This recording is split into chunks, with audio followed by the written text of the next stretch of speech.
Halo sobat pecinta tanaman, pada kesempatan kali ini Umi Flo ingin mengajak teman-teman untuk menyaksikan video tentang perawatan serta perbanyakan tanaman hias yang sudah terkenal sejak dahulu, yakni tanaman episia. Tanaman jadul ini saat ini mulai digandrungi kembali karena pesonanya yang memang sangat menarik dan harganya yang cukup terjangkau. Tanaman episia juga mampu bertahan dengan baik dari serangan hama dan penyakit. Episia memiliki daun yang permukaannya mirip dengan beludru, namun sedikit berkilap. Bunganya kecil berwarna merah. Tanaman ini biasanya dijadikan tanaman gantung atau tanaman dinding karena sifatnya yang rimbun dan tumbuh menjuntai. Namun kita bisa juga menanamnya di pot biasa yang memiliki diameter lebar seperti mangkuk dan tidak terlalu dalam. Perawatan tanaman ini tergolong cukup mudah.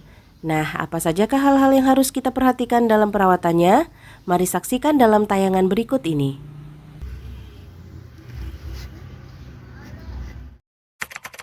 Yang pertama, sinar matahari.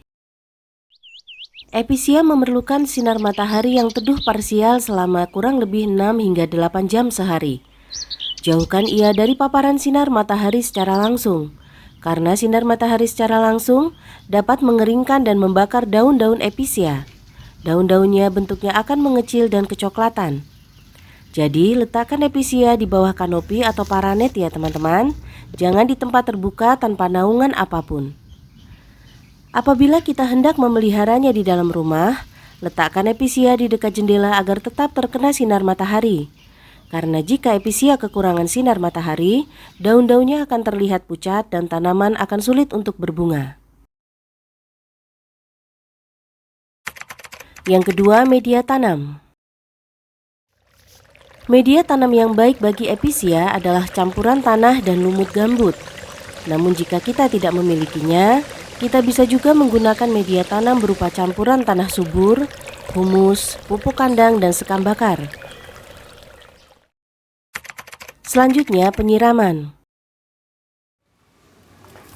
Siramlah episia jika bagian atas media tanamnya sudah tampak mengering saja, sekitar 2 hari 1 kali. Siram dengan jumlah secukupnya, jangan berlebihan karena media yang terlalu basah dan lembek akan beresiko membuat busuk tanaman ini.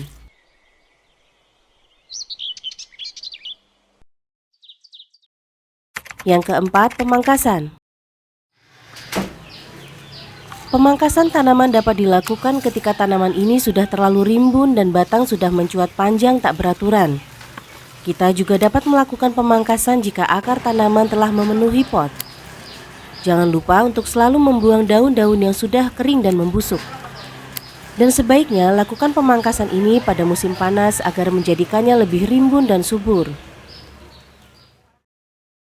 Yang kelima, perbanyakan. Perbanyakan tanaman episia ini sangatlah mudah. Kita bisa menggunakan cara stek batang atau kita pilih bagian tanaman yang hendak kita jadikan stek. Seperti dari sulur-sulur pada episia dewasa ini.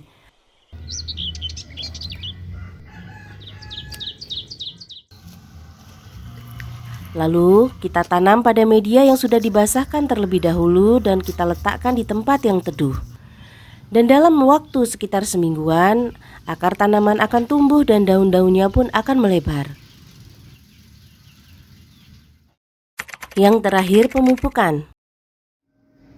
Untuk pemupukan, kita bisa menggunakan pupuk Gandasil B sekitar 2 minggu sekali. Pupuk ini berguna untuk merangsang bunga agar cepat tumbuh, menunjang pembentukan tunas, menambah daya tahan tanaman, dan menguatkan bunga agar tidak gampang rontok. Nah, itulah beberapa informasi mengenai perawatan tanaman episia. Jika teman-teman ingin menanamnya juga, teman-teman bisa menerapkan cara-cara yang telah disebutkan tadi agar tanaman tersebut dapat tumbuh dengan cantik dan indah. Selamat mencoba!